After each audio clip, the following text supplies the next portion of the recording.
in this cynical kind of mood, like, does this man really exist who wrote these books? They were just so transcendental. I just couldn't even believe it was somebody on this planet, yet everybody in the temple knew him. They were all the ISKCON Press devotees, they were all in Boston. They all knew him, and so, but still I doubted, is this man really here? And so until the day I met him, I had this doubt. Is he going to really walk through those doors? So the day before I got initiated, we had just gotten to New York. I was living in Washington, D.C. at the time. We missed his arrival at the airport because our temple president, Damodar, felt that our business wasn't just to go and gawk at him. He wanted us to stay out on Sankirtan and just go up there just to get initiated, and that's it. So the night before, Prabhupada was giving Bhagavad Gita classes every night because in the morning he had initiation every morning for a week. So he wasn't giving class. He was just doing the initiation. So the night before, I go into the temple room. It's a hot July night, packed with devotees. And I'm just sitting there looking at the door, waiting for him to come through. And I remember that Kirtiraj Prabhu was going around and tapping devotees on the shoulder and saying, can you leave because there's not enough room for everybody and there's still people in the hallway that never saw Prabhupada. And he asked me that, and I had never seen Prabhupada. Prabhupada had been there for a couple of days, but I had just arrived. And when he said that to me, I didn't budge. I'm just staying here. I'm going to see Srila Prabhupada. And because I stayed put, sure enough, within a matter of time, Prabhupada walked through the door, and all those doubts that I had had went completely out the window. And it was like seeing an old friend I hadn't seen in so long. So that was my experience, seeing Srila Prabhupada the first time. He was an old, old friend, and I'd just forgotten about him. In the couple of months before we met Srila Prabhupada, when Gary and I were living in Haight-Ashbury area, there were some flyers that were distributed. And they said things like, the Swami is coming to town. Chant and be high forever, this sort of thing. I'm sure you've heard of them. And I remember Gary looking at one of these flyers that said, the Swami is coming to town, and him saying, well, when this Swami comes to town, we'll go see him and we'll do whatever he says to do. It's just, the whole thing was such a mystical, incredible experience in that we were actually very well situated at miles away, 1,500 miles away in Texas, and we were drawn there. And I think this is true of many other people.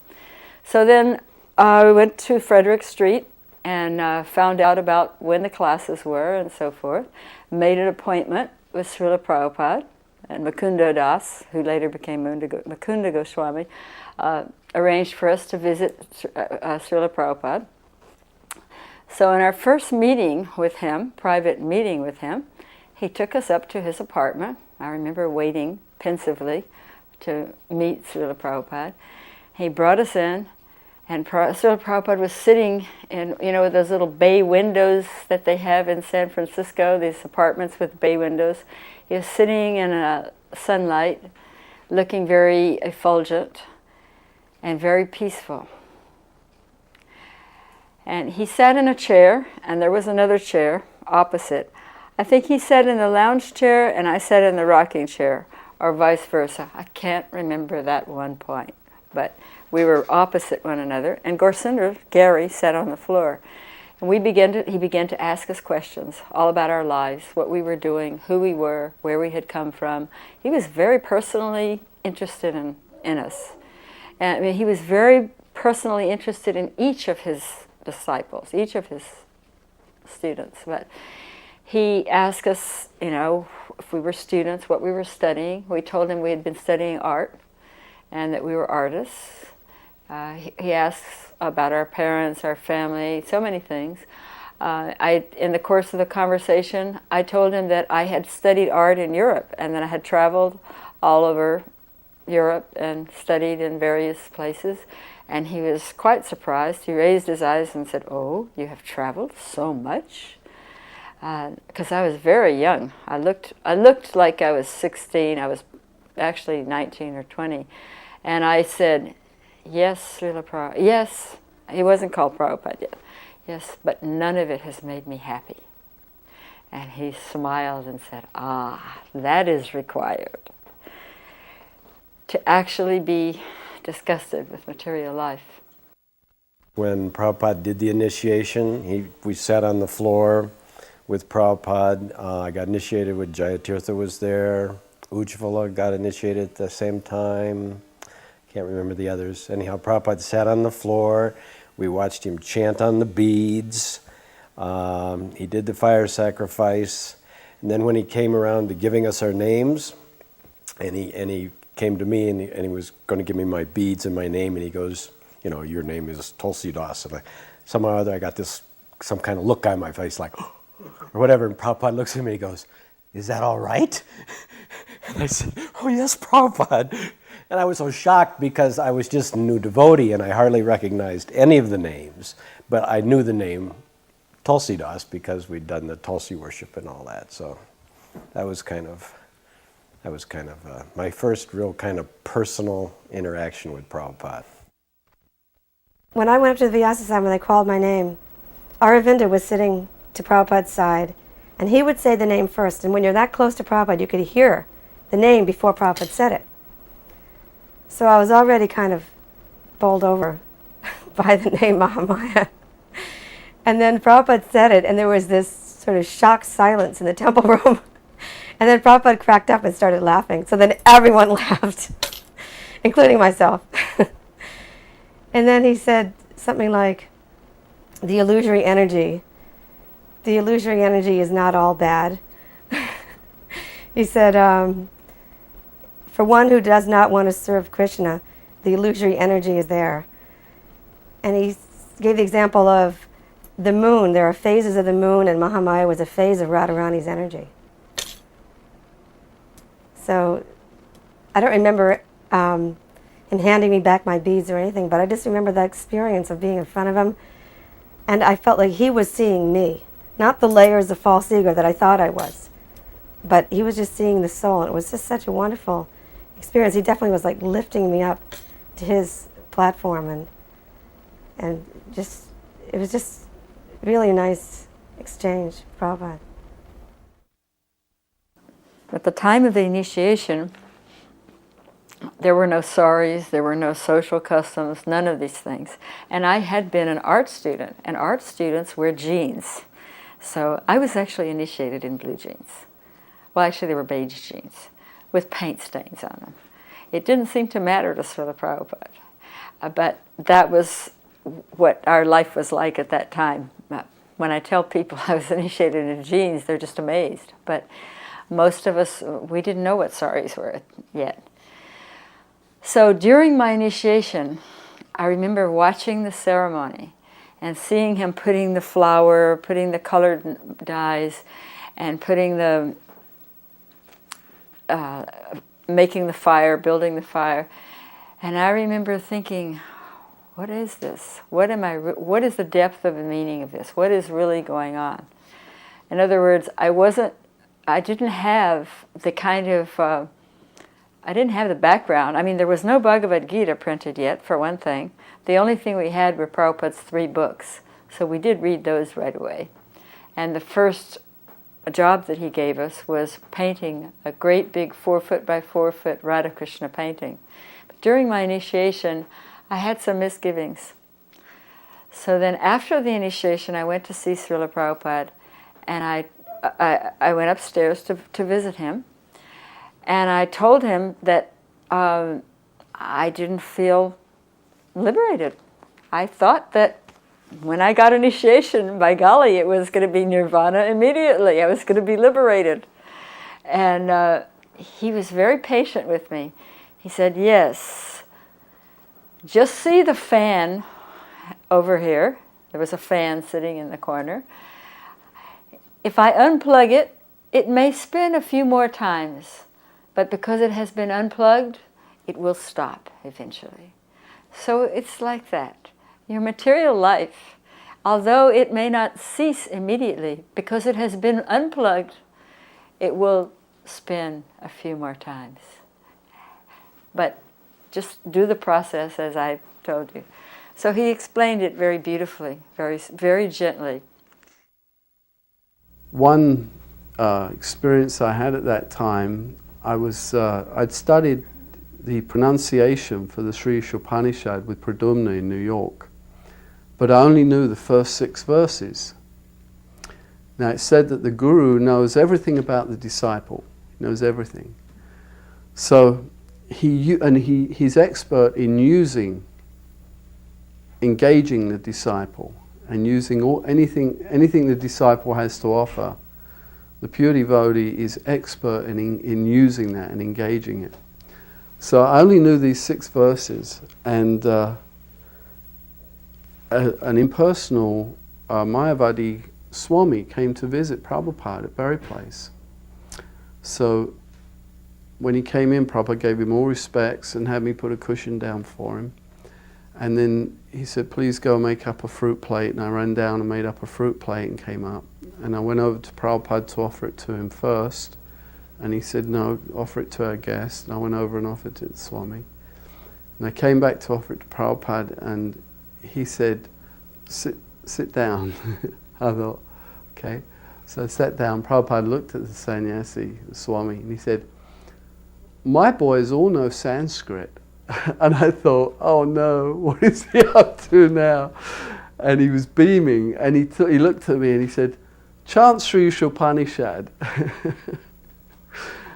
And so I started chanting, Ong Purnam Adak Purnamidam Purnat Purnam Udachyate Purnasya Purnamada, in perfect meter, and I'm as best I could. So I get up to the 4th verse, and I'm thinking, Prabhupada, I only know 6. But I kept going, I had faith.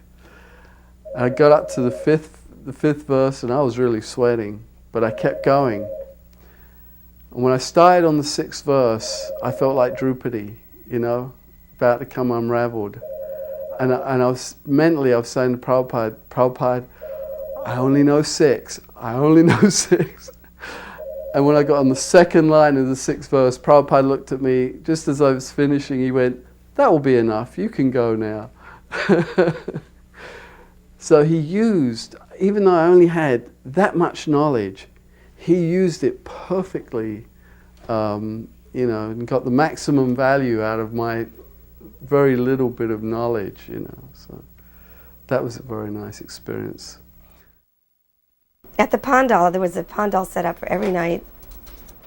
And the most significant thing that I remember was after Prabhupada gave his lecture, he asked for questions, and one man came up to the microphone, and he was challenging, and he said, can you show me a miracle? And of course, we were all thinking of Sai Baba or these other gurus who, can produce ashes in their hands and things like that. And that's probably what he was demanding, can you do something like that? Maybe he even mentioned that, I don't remember exactly, but Prabhupada just looked at the 150 of us sitting on the stage in front of him and just swooped his hand in front to indicate us and said, this is my miracle. I have changed these Malechas and Yavanas into Vaishnavas. And we were all cheering, Hari Bol, Jai. We were just so happy to be his examples, and his examples of success. Srila Prabhupada immediately engaged us as artists. He knew that we were art students before, so his very first project was to have me paint a great big 4-foot by 4-foot painting of Radha Krishna from the cover of his Srimad Bhagavatam. Then he had me paint a great big 4-foot by 3-foot painting of him, sitting on the Vyasasana, with a painting of Lord Chaitanya dancing in Sankirtan party hanging behind him in the picture that I painted, and specifically with Lord Chaitanya's foot touching his head. So those are the paintings that he started us on. And what I found so significant in this is that Srila Prabhupada engaged people in the work for which they had a natural propensity. He always found, and this gave the person a taste for devotional service because they already had that inclination. In the course of the morning walk, I'd have to say that in my mind throughout the walk, I was scheming, how is it that I could get up front? That's all I could think about. And I'd be constantly scheming how to maneuver myself in a situation where I could, get there and say something maybe, because I felt that I'd never get this opportunity again. I really strongly felt that.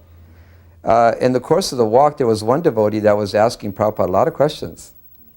And very intimate questions of Radha and Krishna pastimes and the gopis. Prabhupada answered, but it wasn't very exciting. It wasn't enlivening. Prabhupada, he would answer the question, but then he wouldn't say much. And he would just, continue chanting his japa. And this devotee was very persistent in his questioning. And Prabhupada was very nice. He didn't say, he didn't exhibit any, anger or anything of that nature. But it didn't seem like it was very exciting, like what I thought a morning walk was going to be like, very exciting and powerful and, a lot of nice Krishna conscious nectar. Although that was nectar, but it just didn't seem like Srila Prabhupada was really absorbed in it. So the morning walk that day wasn't very far. It wasn't a very long distance that Prabhupada walked. It was like maybe a big parking lot, I believe, if I can recall properly. And we walked, and you got to the end of the park, and there was a row of trees there. Turned around, and then kind of came back. So we came to that particular point to turn around, and I became very, very nervous because I thought I only had so much time left to be able to approach Srila Prabhupada and say something. So throughout the whole walk back, as I was scheming, how am I going to do this? I was trying to develop enough nerve and courage to get there. So finally I just made up my mind. I thought, I got to do this. I cannot, hesitate. I'll never get this opportunity again. So I really built myself up with courage and determination, and I zipped through all the sannyasis. There's a pretty good quantity of them. So I kind of zigzagged through the crowd. And of course, trying to get through the crowd, I had to exert a certain amount of energy. The excitement of doing that, the fear of offending Prabhupada, the fear of not saying anything that would be significant, that would even be, noticeable was all. So all these emotions were in there, and so obviously when I ran through the crowd, I was so excited that practically, at the top of my voice, I would say, I yelled out, "Srila Prabhupada!" And it was so startling that Prabhupada just stopped, right in the middle of the street there, and all the devotees just became, paralyzed. They didn't know what was going on. They thought it was some crazy thing or crazy guy. So everybody stopped, Prabhupada stopped, and he looked at me, and I just, out of complete anxiety, just started saying all kinds of stuff. Srila Prabhupada, we just want to please you. We're distributing books at O'Hare Airport. And then I started telling how many books are being distributed and how we're doing it. And, I just wanted to make sure I threw in everything.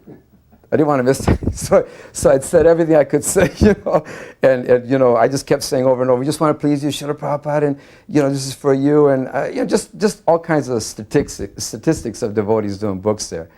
And Srila Prabhupada just, looked at me throughout the whole thing. And I'm sure it wasn't very long. I'm sure it was just a matter of seconds, but, it meant like minutes to me. And my throat became like really choked up. I couldn't talk anymore. And, my mouth became dry. I recall at one point that all I could hear was my heart, beating immensely. I mean, just fast. And God, I just more or less said everything, and then I was just finished. I just kind of like stood there before Srila Prabhupada. And Prabhupada said, he was very merciful, he was very kind, and he was very peaceful and calm because he could see I was very excited and, and Prabhupada was very calming, and he said, "Thank you very much." He said, "Thank you." And then what was really shocking at that particular point was Prabhupada in a very calm, demeanor, very, very wonderful, and just trying to encourage me.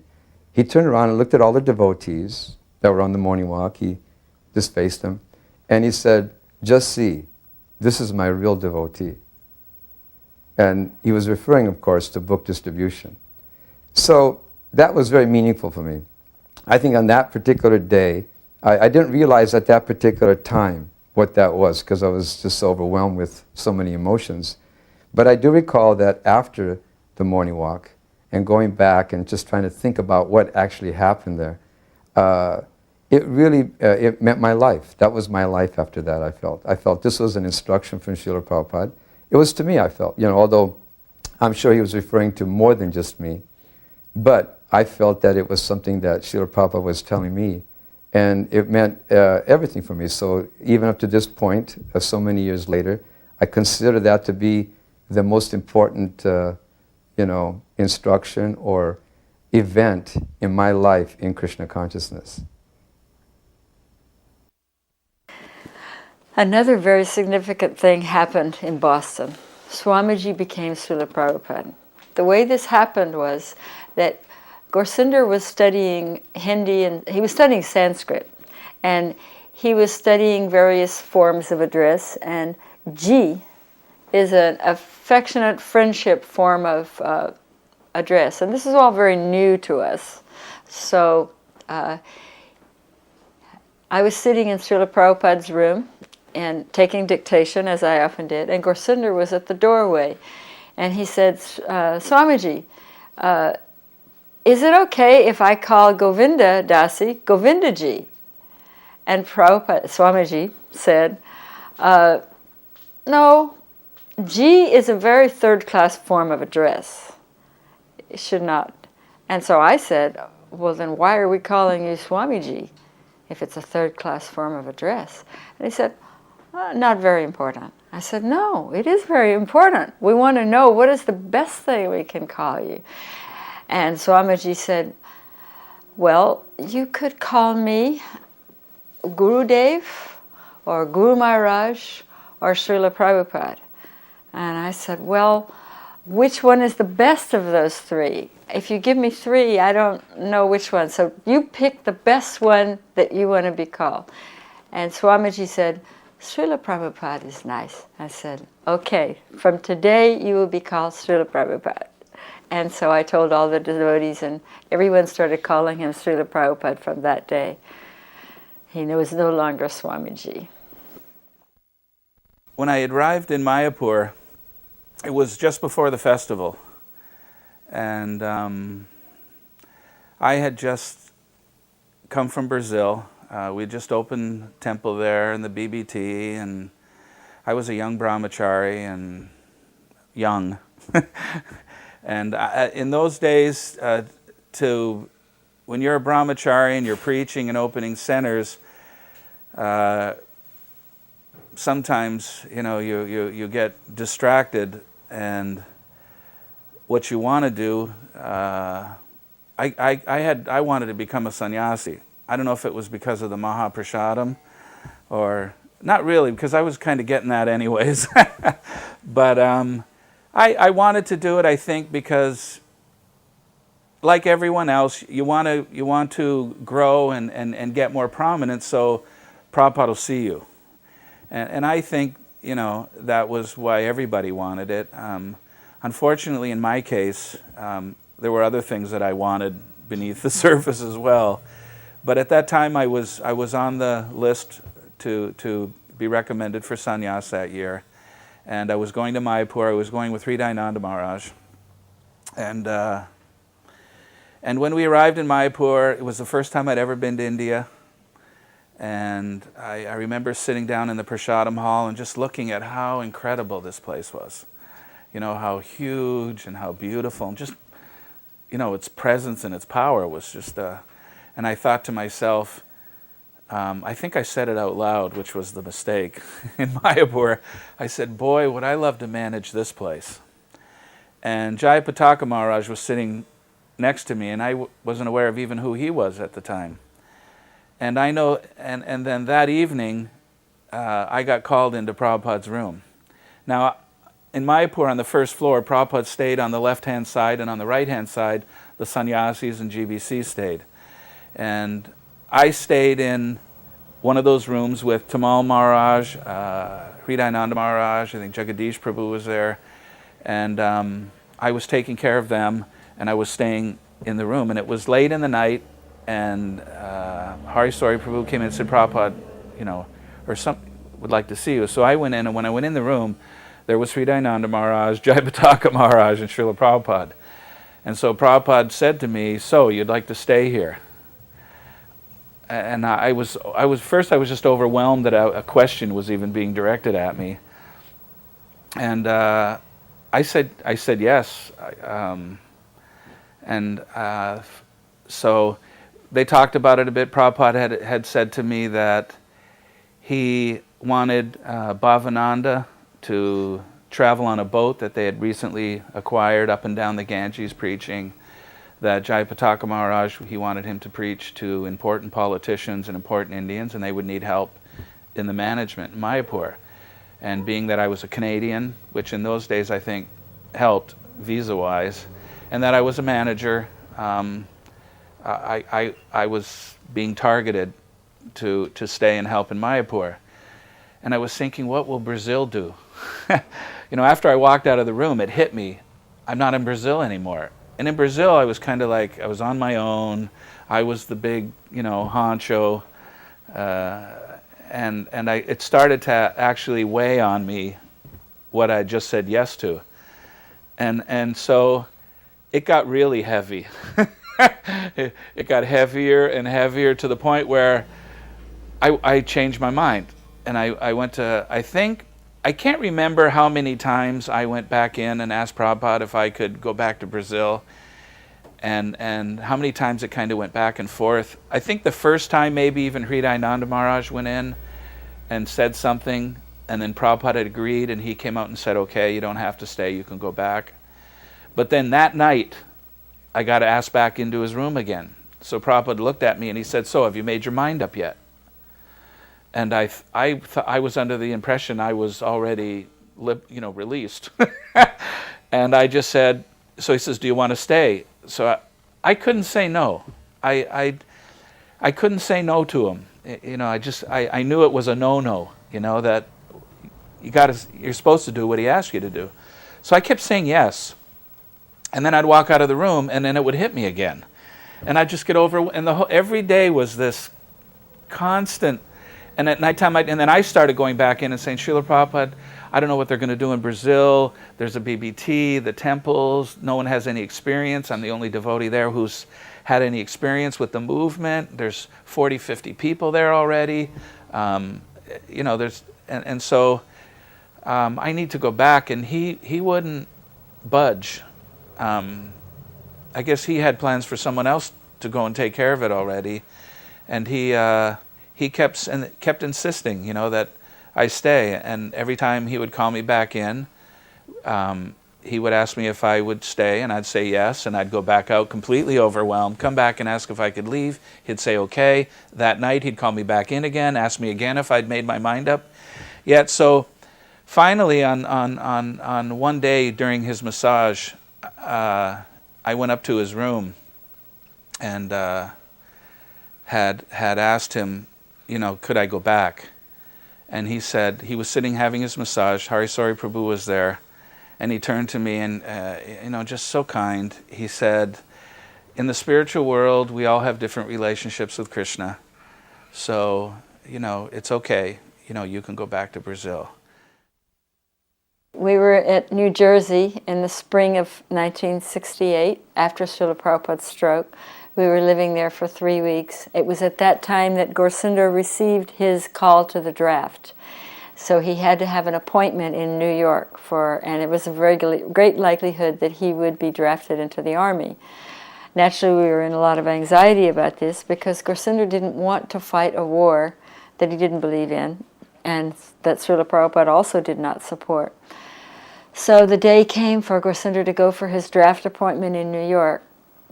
And he was in anxiety, and as he bowed down to leave, Swamiji said to him, don't worry, Krishna will protect you.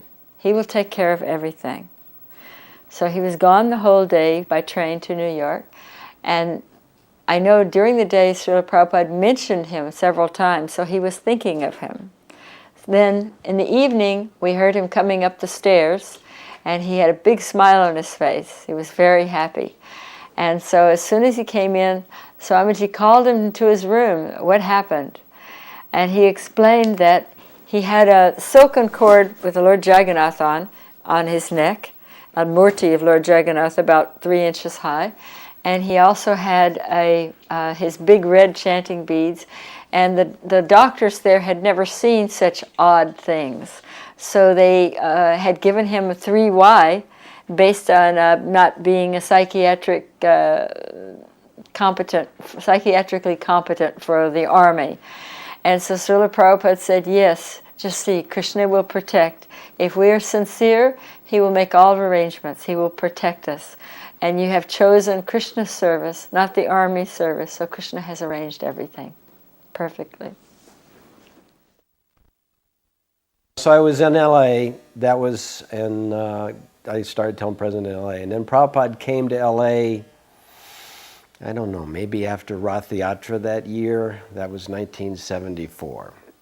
So Prabhupada comes, and of course I'm the TP, so I get to go in the morning walks, I get to go in the garden and everything.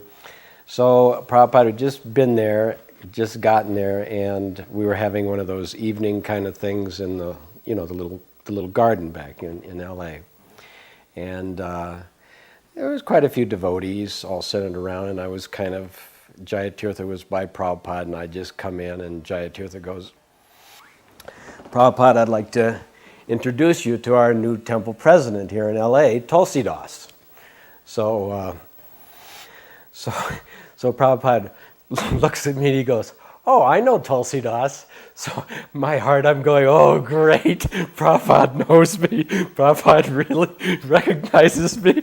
I was, you know, this is happening in a nanosecond, but I'm really feeling, you know, like really good. You know, I know Tulsidas. And then he goes, and why did you leave Bombay? So I went from like this way up here to like, I just went crashing to the bottom, and my mind was just trying to find, what am I going to say? And my heart was beating up, and I started to make some excuses. Well, I was having some trouble with the management, or I was doing this or that. And finally I just went, and I looked at Prabhupada, straight in Prabhupada's eyes, and I said, Srila Prabhupada, I was in Maya. And Prabhupada said, yes. And then he went on to give this whole lecture about, you know, how powerful Maya is and everything. But it was a highlight moment for me, that moment in the garden in L.A. And this was at the time when he was visiting Hawaii. And at that time, there were several disciples who were by nature, very intelligent and charismatic, and had misled some of the more simple folk, simple-minded devotees. And I was in a lot of anxiety about it, because I felt extremely protective of the devotees, having been the first devotee in Hawaii. They were like my children, sort of. So I was very protective, and I was very anxious about it. So I was explaining to Prabhupada how such and such, these people are, they're misleading him in this way and in that way, and changing the philosophy and so forth. And Prabhupada very calmly looked at me and said, the mouse respects the cat, and the cat respects the dog respects the wolf, and the wolf respects the tiger. But we see they are all animals. In other words, from his perspective, all of us, all of these people that he's having to deal with on this planet are really on the level of animals. And if we realize that, we won't get too puffed up. If we realize that we're really coming from very, very low-grade backgrounds, he's coming from Krishna Loka. There's no chance of our getting so puffed up that we think that we can outguess him, edit him, change his ideas about things, think we could do better. It's impossible. We can't. He can outguess. I mean, I saw so many instances of this. Unfortunately, one very close to home instance was my own husband, who I loved very much, Gorsundar.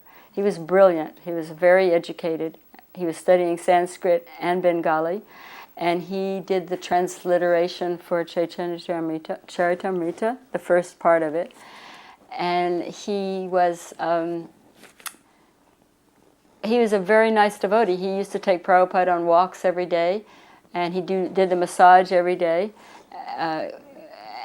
I give him all credit for all the wonderful service that he did. But later on he left, and Prabhupada made the comment to me, even though he knew I was quite attached, many times he said, Gorsinder is suffering from too much intelligence. He has the disease of being too intelligent. He thinks he knows more than his guru. And this was Gorsinder's flaw.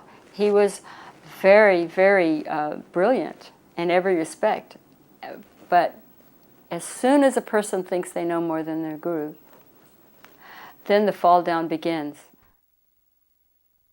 Early, around 72, I'd been preparing for sannyas for about, it was a little later than that. What was it? Anyway, it was early 70s. I'm not sure of the date, but I'd been preparing for sannyas, and Srila Prabhupada was, he was treating me very special. We were going on the morning walk. I got to go on all the morning walks, and he would give me special attention and talk to me. And I remember one day, as I was on a morning walk with him, and as I'm looking at him, his skin looked like silk. It was like he revealed an energy to me, but his skin went from being flesh to being just golden silk. It was very beautiful. And I got myself all prepared and, shaved up and fresh cloth. And I went to Shyam Sundar and I said, Shyam Sundar, I'd like to see Srila Prabhupada. And he said, well, why do you want to see Srila Prabhupada? And this is when Shyam Sundar had just been made GBC. So I said, well, I want to ask him for sannyas. And he said, well, Kulashekhar, he said, you really think you want to take sannyas? And I said, yeah, I've been preparing for it for years, and I'm very ready. So Shyam Sundar said, well, do you ever think of marriage? I said, yeah, well, He said, do you ever think of sex? Do you ever think of marriage? I said, well, sometimes the thought crossed my mind. I said, but I don't pay any attention to it. So he said, well, look, Kulashekhar, he said, maybe you should get married. I said, what? He said, yeah. He said, maybe you should get married. He said, look, this is a big decision. He said, this is for the rest of your life. He said, go away and think about it. He said, because if you ever think of sex, you shouldn't take sannyas. So I went away and thought about it that night, all night long. Didn't sleep much that night, I remember. And of course, trying to be truthful with myself, I thought, well, sometimes I do think of sex life, and it does cross my mind, and maybe I'm being just totally, false. I should probably get married. Well, then I started thinking, well, who do I want to marry? So I started thinking about all the different brahmacharinis and which one was the best one for me to marry. And anyway, I'd already gone through the complete ceremony, more or less. So I went back to Shyam Sundar the next morning and I said, Shyam Sundar, I said, I think you're right, probably. I think I should probably get married. He said, well, who would you want to marry? And I told him the name of the girl, and he said, oh, that's a good choice. Yeah, he said, you can go in and see Srila Prabhupada. He said, just knock on the door. So I said, great. So I knocked on the door, and I opened the door, came in, and Prabhupada was beaming at me, beaming.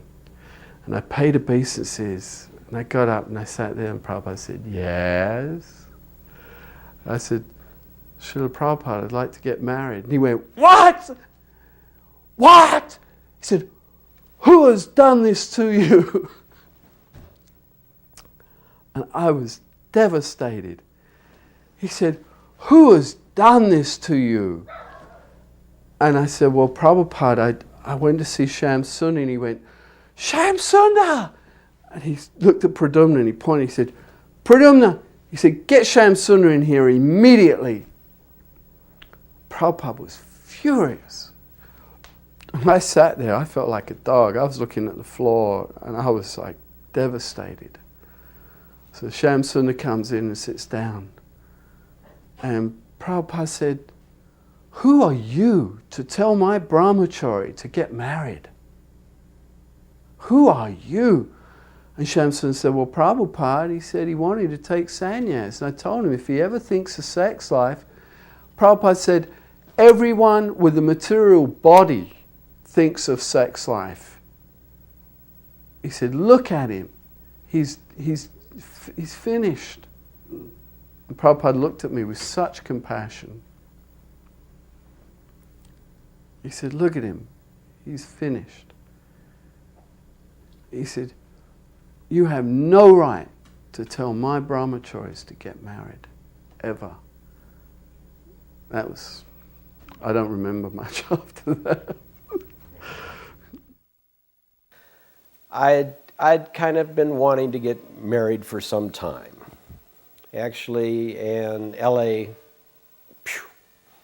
you know, but some things, it never worked out in LA. Anyhow, so at that time, Prabhupada was practically giving sannyas, it seemed like, to everybody. You know, people that I, you know, just, he seemed like kind of like a mercy gift, you know, like Guru Das. None of that I'm saying anything bad, but he was like giving all these people.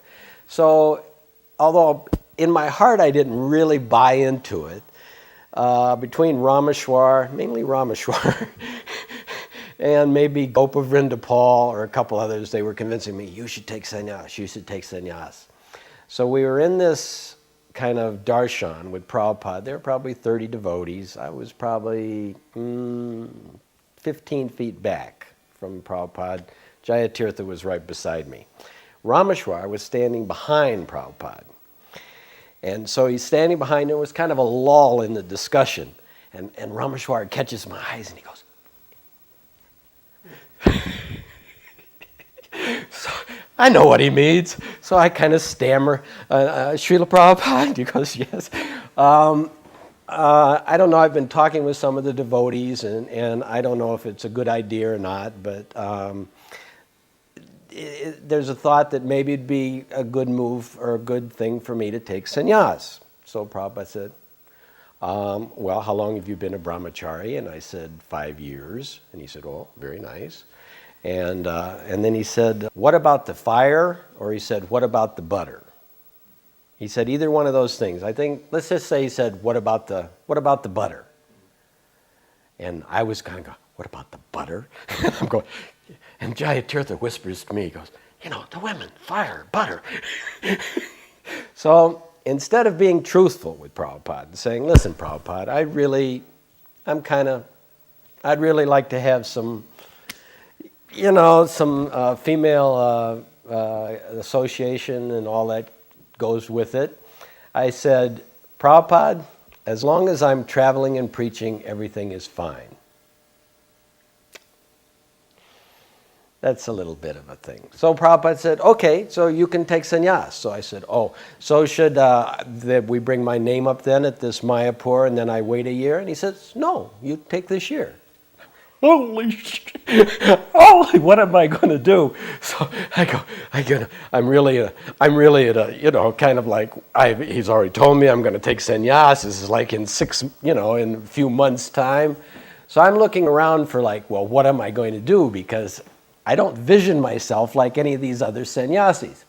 So at this same time, Prabhupada, I think, went to Hawaii after leaving LA, and they had that boat there that they wanted, but nobody could skip it or anything. And I love the water. My sun and moon are in Pisces. I've always lived on the water. I just love the water, and I thought, ooh, this is a nice idea. So I wrote up a whole proposal of like a traveling Sankirtan party on a boat. And I'd even gone and seen this schooner, this big Gloucester schooner, 120 foot, and guy was going to train us on how to do it, and we had a whole program, and Rameshwar was behind it for book distribution. And because I knew I better find something to do if I'm going to take sannyas, because I'm not just going to go around to temples and give lectures, I was a manager. So I could see me managing the boat and on the boat and, coming into the town, and it would have been fun. And it seemed like it was something Prabhupada wanted. So I wrote him this whole big thing about my idea and preaching with the boat. And he wrote back this little short paragraph, why waste time sailing, better to fly instead. So I took, okay, I got it. Anyhow, Rameshwar really liked the idea. He really, really, really liked the idea, because I think it was the heyday of book distribution and the Sankirtan. This would be connected with the LA temple, so it'd be another feather in the LA temple growing, empire there, which was big. Everything was there at that time practically. Fate was there, and all the artists and all that kind of thing. Anyhow, so I took it fine. The Prabhupada said, all right, what am I going to do? I still got sannyas looking at me. So anyhow, in some long-distance calls between Rameshwar and Harikesh, Prabhupada was in Bombay translating.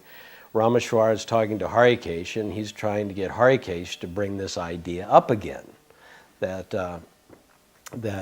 this is a good idea, and the boat and everything. And So anyhow, I guess Harikesh did me a real favor. And when he was explaining to Prabhupada, I guess, about the boat, and, maybe I don't know what happened, because nobody would tell me, but Prabhupada asked, well, why is he so anxious for doing this? I wasn't anxious for doing it, but Prabhupada asked that. So I think Harikesh said something like, well, Prabhupada, he's in LA, and there's all these women around, and, he's agitated or whatever, and this would be a good way, he'll always be out. And anyhow, so Prabhupada writes this scathing letter. Didn't even write it to me. He writes it to Rameshwar, who wouldn't even show it to me for years. I've got a copy of the letter now. And it's in it. Prabhupada just, he just saved me. He said, what a, rascal, lowest of mankind, fool, bad example, taking sannyas, all this kind of stuff. And Rameshwar was so afraid that I'd freak out if I saw it, he wouldn't even show it to me. He had Jayatirtha break the news to me in a gentle way. But the minute I heard that Prabhupada had said that basically I couldn't take sannyas, I just felt saved. So I was duplicitous with my spiritual master. I was, in Laguna Beach, when I told him, as long as I'm traveling and preaching, then I'm fine. And by his grace, he straightened it out. And the minute that letter came, in the core of my being, I was so thankful. I was relieved, because I had done something stupid. I did stupid first thing. I'd asked to take sannyas. And the second stupid thing was not being just straightforward with Prabhupada. If I'd have said, Prabhupada, well, I'm really, not really thinking I'm sannyas material, but this has come up, and I really would like to get married and have a really nice wife, he'd have probably, I would imagine, instructed me down those lines. Maybe he would, maybe he wouldn't, but I didn't give him the chance to, I didn't give him the information to kind of give me the instruction. As they were leaving, she said, should we leave too, Srila Prabhupada? And he said, not unless you have some questions. And we both go, no, we don't have any questions. We both offer obeisances at the same time. Actually, we did have questions. So as we both get up from paying obeisances, we simultaneously start asking questions. Anyway, I let her go first. She asked a question. She said, Srila Prabhupada, I heard that in yesterday's darshan, you said that a sannyasi's business is to preach. Brahmachari's business is to assist the sannyasis. And the householder, the grihasta's business, is to do deity worship. So what about us brahmacharinis? Can we do deity worship? And actually we were doing a lot of deity worship. We were doing most of the deity worship in Bombay at the time for Radha Rasa Bihari in the old temple. And he said, yes, you can also do deity worship. So she was satisfied with her answer. So then I asked my question. This is a question I had been thinking for a long time. And what I wanted to ask and what I did ask were two different things. I had heard from my friend Chintamani Prabhu that he had given her instructions to worship Lord Jagannath because her husband was Sudama and he had taken sannyas. And there was a deity of Lord Jagannath in Japan. I believe they were installed, but they were her deities. He told her on two different occasions to make Jagannath your husband, Subhadra your daughter, and Balaram your son. It's a very personal instruction. And then I also knew from Nandalal Prabhu that he had given her a deity of Krishna right off his desk. He had given her a deity and told her to worship this deity. I think it was a silver deity of Lord Krishna that someone had given him, and it was on his desk in Los Angeles. So I knew about these two ladies, and they were both in a renounced position. One, the husband took sannyas, the other was older and didn't want to get married. And I was thinking, I was very old. I was 29. And I was thinking I was very old and I wasn't going to get married. And so I was thinking I was like them and I wanted instruction like them. But yet I didn't really have that close a personal relationship with Prabhupada. So I wanted to ask, can I have my own deity? And I just couldn't do it. I just couldn't do it. I had to say, Srila Prabhupada, can devotees have their own deities? And his answer was, no.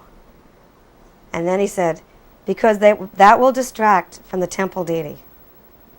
So I took that instruction to mean that if you're going to get absorbed in your own deity worship, then you don't want to take the time to worship the temple deity. And that was the main lesson.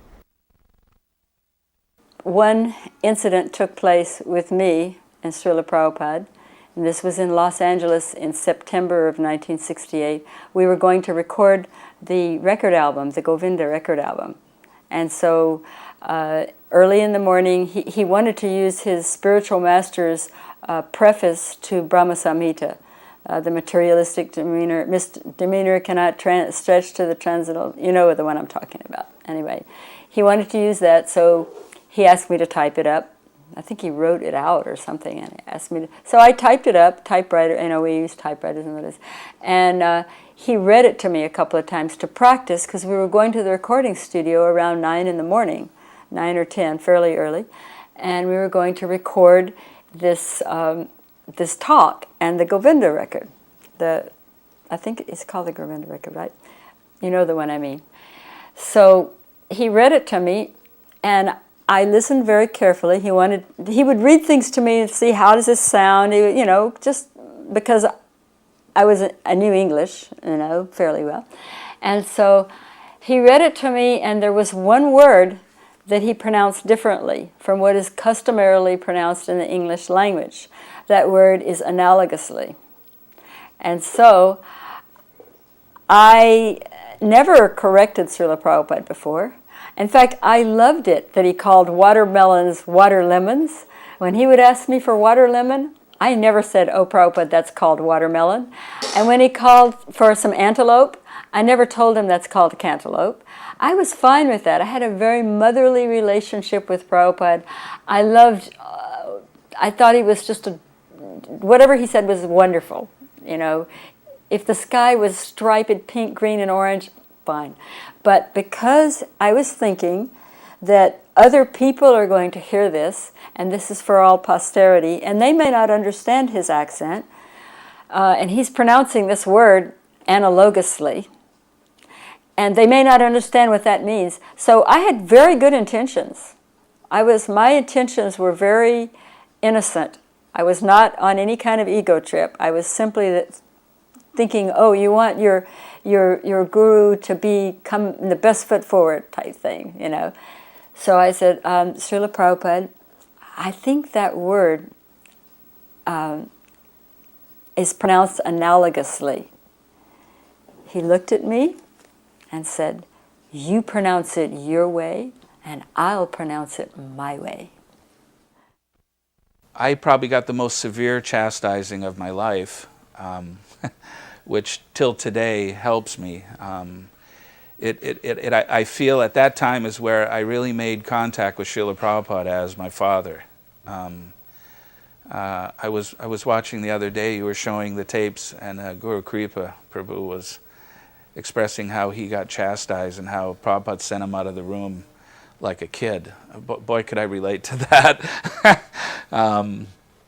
I was in Mayapur.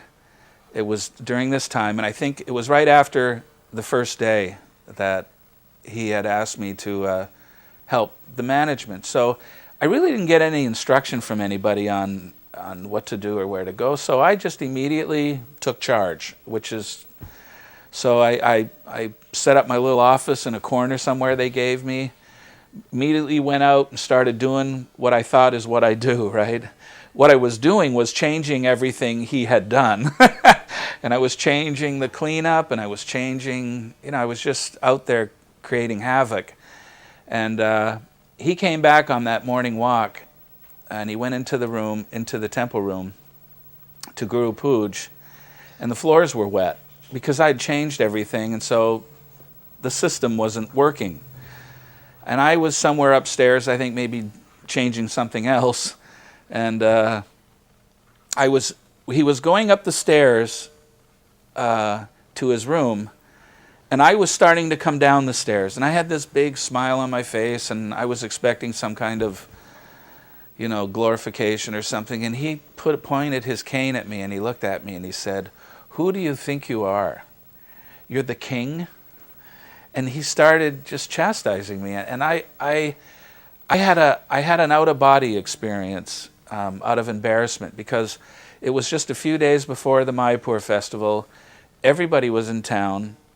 All the older, devotees who, I always look up to as, your older god brothers, and I was just so embarrassed, and they were all standing there looking at me too.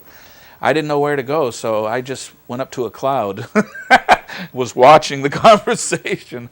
I was just young, and I had been doing something I shouldn't have been doing and got chastised by him, and I took it hard. I remember I went back to the room, and it's quite a long time ago, and I don't remember exactly the sequences of it, but I practically became physically ill in the sense that I think it was just embarrassment and didn't want to go out in public.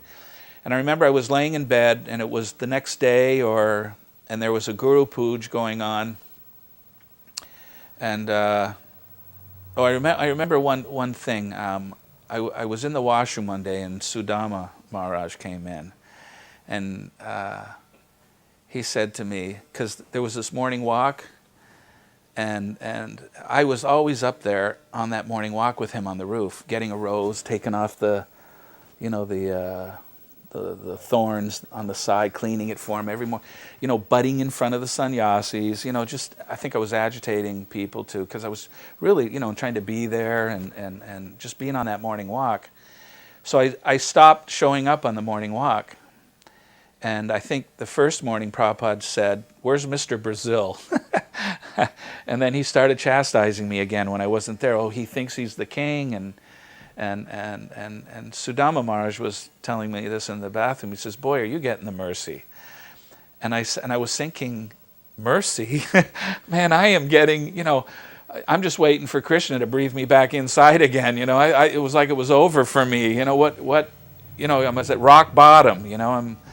You came there, you want to do something, you've been preaching, opening centers, and you come and you want the guru to be happy with you, and I am literally getting yelled at worse than my dad used to do, in front of everything dear to me in the universe, and it was hard, and so I was literally laying in bed in that room down the hall from him.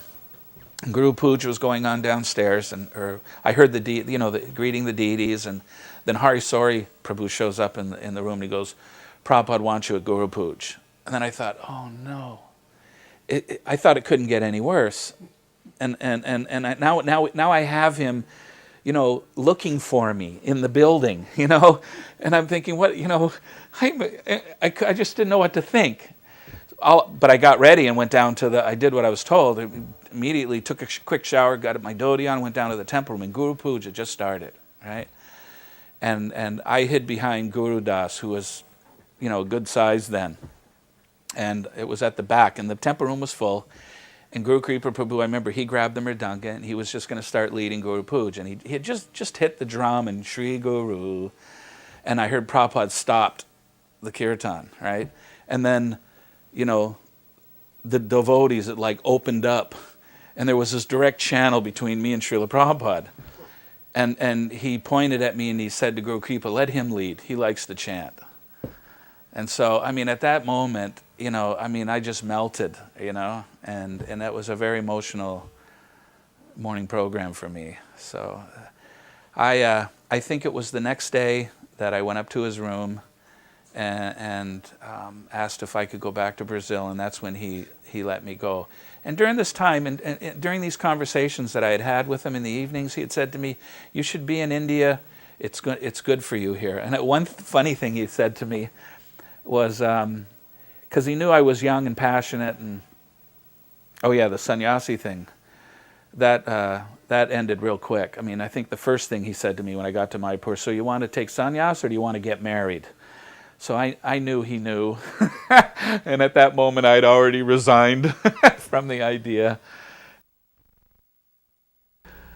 Then another time, I was alone with Srila Prabhupada talking to him about marriage. It was the day after that sannyas incident, and he let me come in and have private darshan.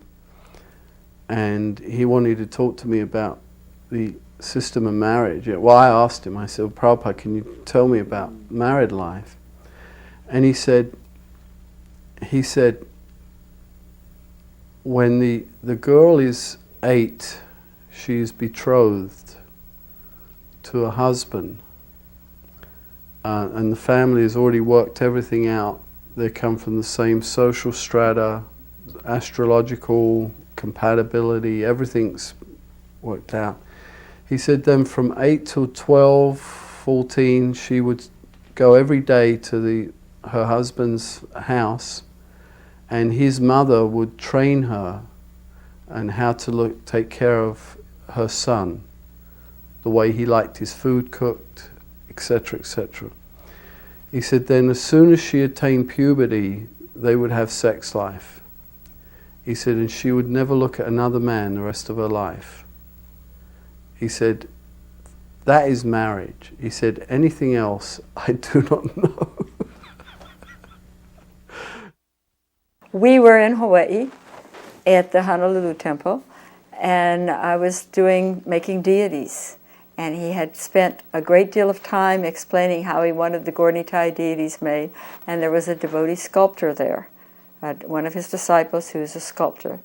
And he gave us elaborate instructions of what to do. And after all of his elaborate instructions, the sculptor devotee asked, my wife would like to make silk. But in order to make silk, you have to kill the silkworms. So is this okay? And so Srila Prabhupada, I don't actually recall what he said about the silk. But after this devotee left, he expressed that he was annoyed because that he was giving one instruction, and next, instead, there was a talk of making silk, and he said these Western disciples, they are so creative. Next, they will be asking me if they can kill cows to make mridangas.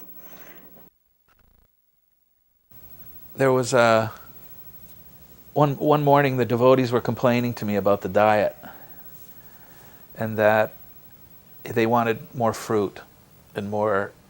These were the American, European, the Westerners, and they were saying, look, because the diet in Vrindavan at the time was chapatis and khichdi in the morning, and at lunch it was chapati, dal, rice, and I think a sabji. So they were thinking, look, we're getting, we need to get some fruit and some other things. So, but you don't. I had already learned you don't change anything to start, right? I wasn't going there. I wasn't ruining a good thing. And so I went to Prabhupada, and I said, Srila Prabhupada, the devotees are requesting that, you know, they want some fruit and some other things in the diet. He says, Prabhupada said to me, we're grain eaters. He said, humans are grain eaters. If they want to eat fruit, then that's all they should eat. So don't change it. So I didn't, that was as far as that went. We're grain eaters. I was happy because I just loved, the chapatis and khichdi in Vrindavan were the best. You know, you had fresh, hot chapatis, just a little burnt, and the khichdi was, the prasadam was delicious in Vrindavan. Srila Prabhupada gave classes each morning in the Frederick Street Temple and would always ask for questions at the end of the class. But he wanted questions that were relevant. One morning, I wanted to hear the story of Lord Chaitanya falling in the water. It wasn't really relevant to the class, so I was kind of shy about asking it. But anyway, I raised my hand and I asked, I said, well, this isn't really relevant, but could you please tell the story about Lord Chaitanya falling into the water? And Prabhupada went into ecstasy. I didn't know what was going on. He became totally quiet for about 5 minutes. And I was like, oh gosh, what have I done wrong now? I was really worried. And then he came out and he said, yes. And he told the story of Lord Chaitanya falling in the water. And afterwards, all the devotees were saying, didn't you see there were tears running down his face? Tears were coming down, and he was completely in ecstasy. And I marveled on that, and I began to see that here he's in the Western world, and Western children, we were just like children to him, were asking him about Lord Chaitanya, and it gave him great pleasure. It gave him great joy. Now, from the ride from L.A. to Laguna Beach, Jayatirtha drove with Prabhupada. Prabhupada and maybe, I don't know who else was in the car. I wasn't in the car going to Laguna Beach. Anyhow, Jayatirtha was falling asleep the whole way. And Prabhupada wasn't going to let him drive from Laguna Beach to San Diego. No way. So Jayatirtha approaches me that I should drive the car with Prabhupada. I think it was a Mercedes. Anyhow, so I was like, really feeling this is really great, and I was feeling like really, yeah, this is really great. This is a rare opportunity. I was going to be in the car with just Jayatirtha, and I think maybe it was Brahmananda or maybe it was Tamal Krishna Goswami. Anyhow, can't remember. But in those days, we hardly slept. I mean, to stay awake in Bhagavatam class, I know the only way I ever stayed awake is I exercised my temple president privilege and fanned Prabhupada the whole time so I could stand. That was how I did it. So anyhow, so I was just as tired as everybody else. We were on the road. And so we're traveling, and it's not far from Laguna Beach, San Diego, about an hour's drive. And my eyes are like, ugh, you know, and I'm like, oh, yeah. And I can't open the window or anything. So anyhow, so I'm looking in the mirror, and I'm looking in there, and Prabhupada's got his head back, and Prabhupada's asleep. And a little bit later, I look in the mirror, and who else was sitting in the back seat with Prabhupada? I think it was Brahmananda. He was asleep. And then a little bit later, I look over to Jayatirtha, who was riding in the shotgun seat, and he's asleep. So I'm the only one awake in the whole car. And I'm going like this, and I'm holding my eyes, and I'm just dying to fall asleep. And I can't roll down the window. I can't turn on the radio. I can't chant japa aloud or anything. So I'm just like struggling with this whole thing, and I'm there because Prabhupada wanted to feel safe, and I'm doing this, and then I hear from the back of the seat of the car, and Prabhupada starts a kirtan. And then just everybody in the car gradually wakes up, and we had this really wonderful, just the four of us in the car, this kirtan on the way to San Diego. He saved me. I'd have probably fallen asleep, killed us all. But just at like at the darkest hour of when my eyes just wouldn't, just this soft clapping started in the back, and he started a kirtan. When Prabhupada arrived in London one time, my father drove him from the airport to Bury Place. And my father had this white Jaguar Mark II, very nice car, and smooth ride. It's like floating on air. Red leather seats and walnut. It's very nice. Prabhupada sat in the front with my father, and I sat in the back with Pradumna and Shamsundar, I believe. So we came down right near the, right alongside the British Museum. Is a 3-lane road that goes all the way down the side of the British Museum as you're going down towards Bury Place at Holborn. And there's a hospital on one side and the British Museum on the other. And there's no pavement, there's just 3 lanes of road straight down there, so nowhere to go. And we were in the middle lane, and there were 2 red double-decker buses in the outside lanes. And as we were coming up on them, they closed in on us. And they almost closed right in on the car. It was very dangerous.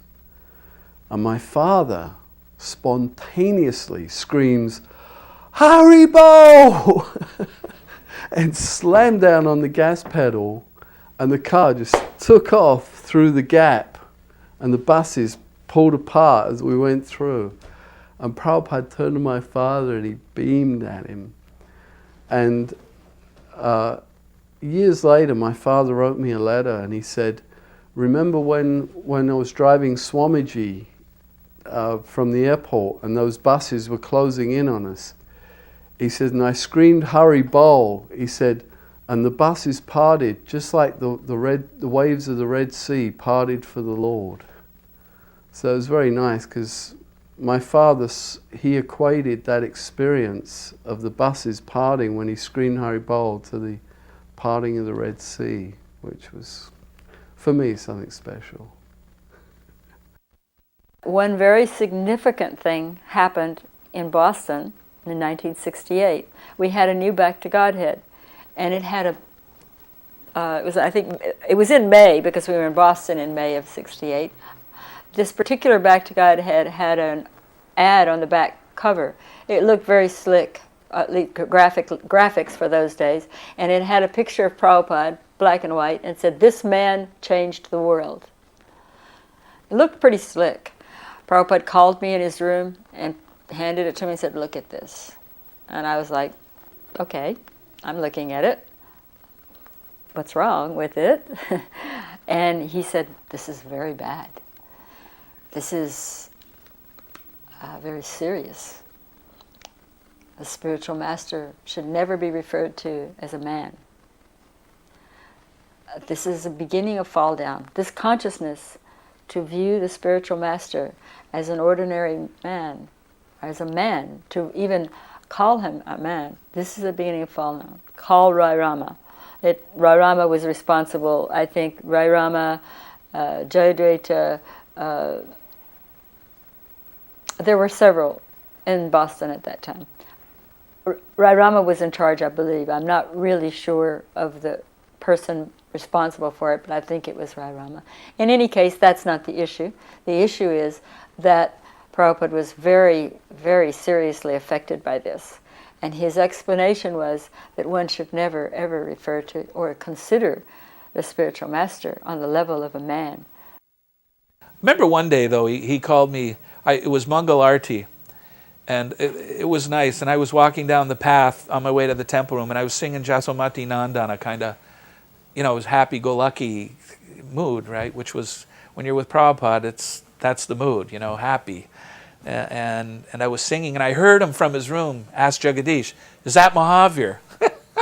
and he said, "Tell him to come in." So I kind of quickly, went into Srila Prabhupada's room, and he started talking to me. He goes, he said, "Where in the world are there rivers like the Ganges, the Krishna, the Jamuna. He says, India has the most beautiful rivers. He says, there's only one other place in the world that has a beautiful river. And he said, the St. Lawrence. And it stunned me. I'm from Canada. And I said, I don't know if he's just saying that to make me feel good. I don't even know if he knows I'm from Canada. But he said, he mentioned the St. Lawrence, you know, that he thought that that was a, you know, of all the he named all the rivers in India. And they said one other place, the St. Lawrence. So, and then we talked about water, and he was talking about how and I think he did a lot of this for my benefit so that I would get the real picture of India, not get fried and burnt with the way India is, like the culture shock. He was talking about cleanliness. And he was talking about how all the local people, their dhotis look dirty.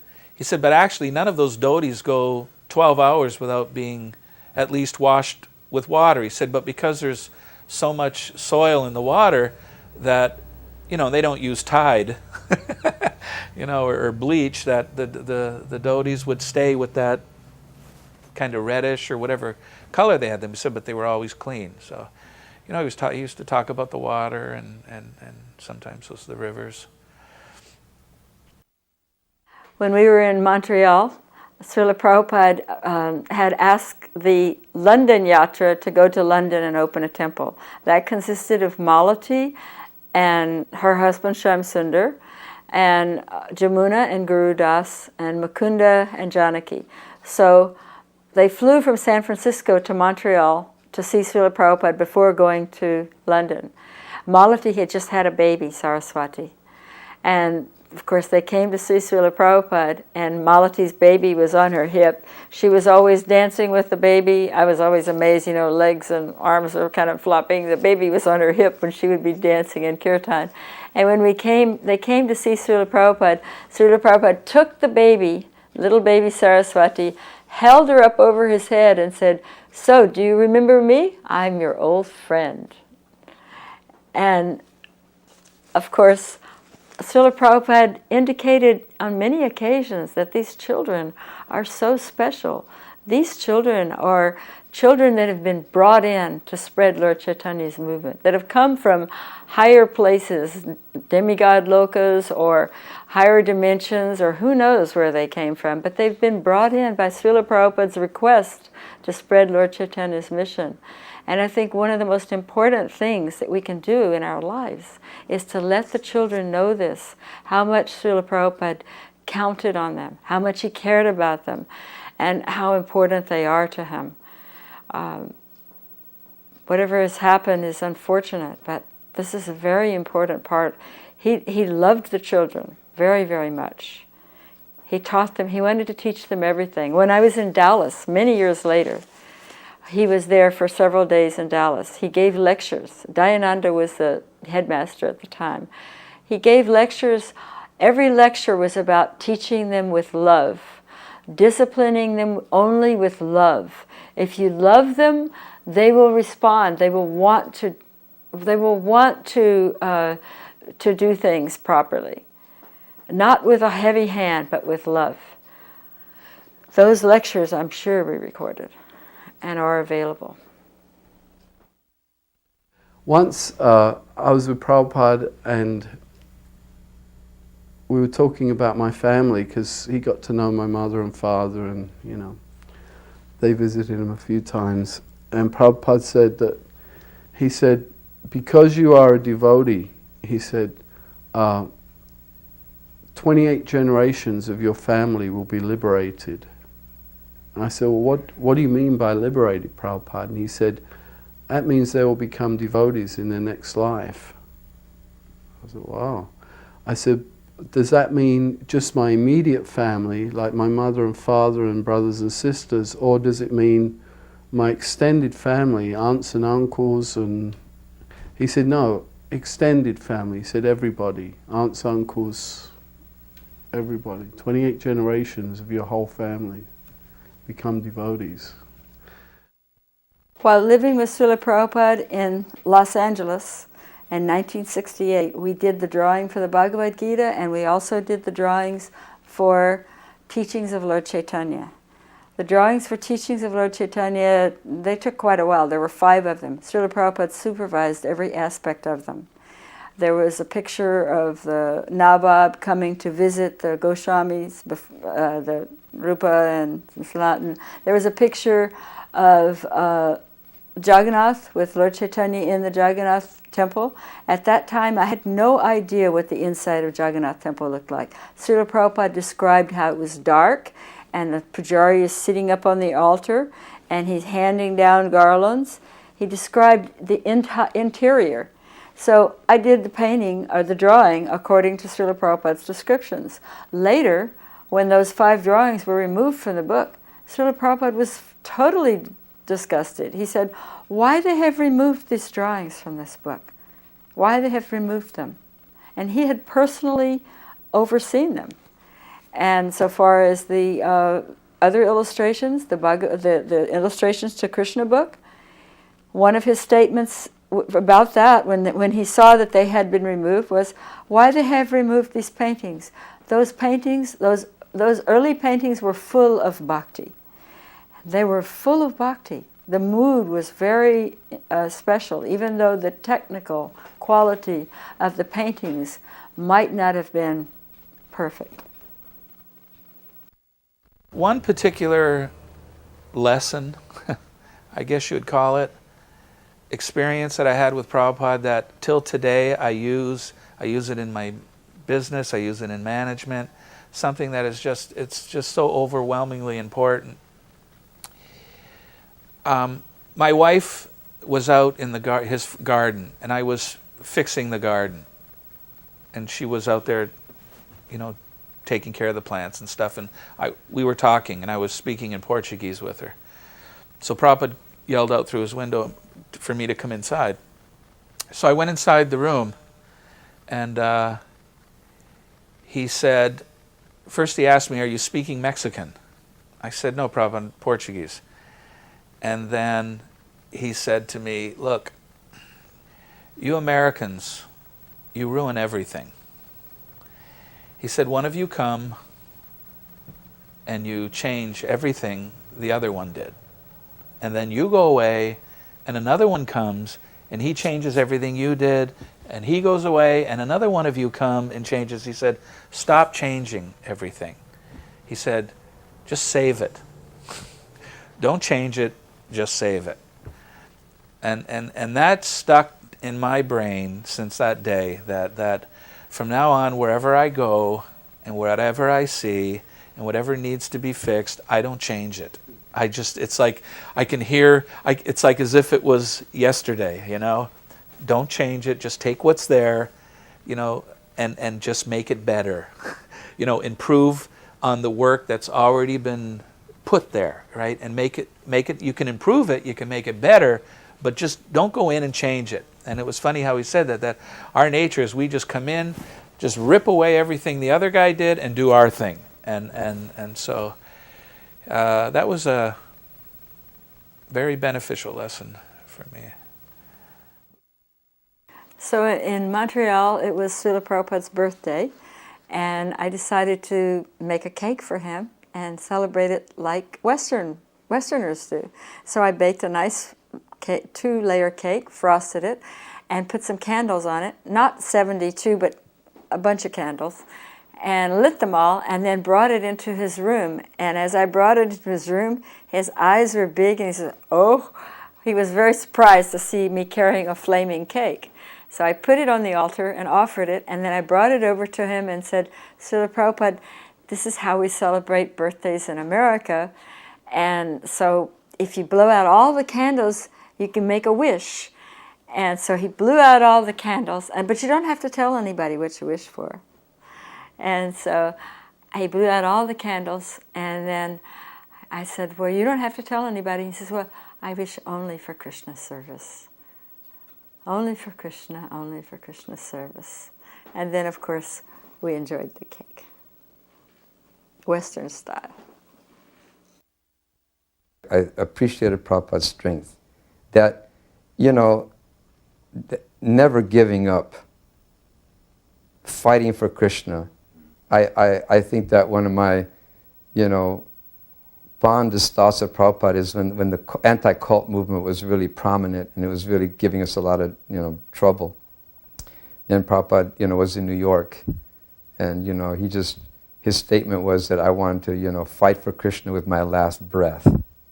So that to me was very, very, very significant and important. That strength that Prabhupada exhibited, that he never give up, no matter what the circumstances. And I felt that Prabhupada was a real,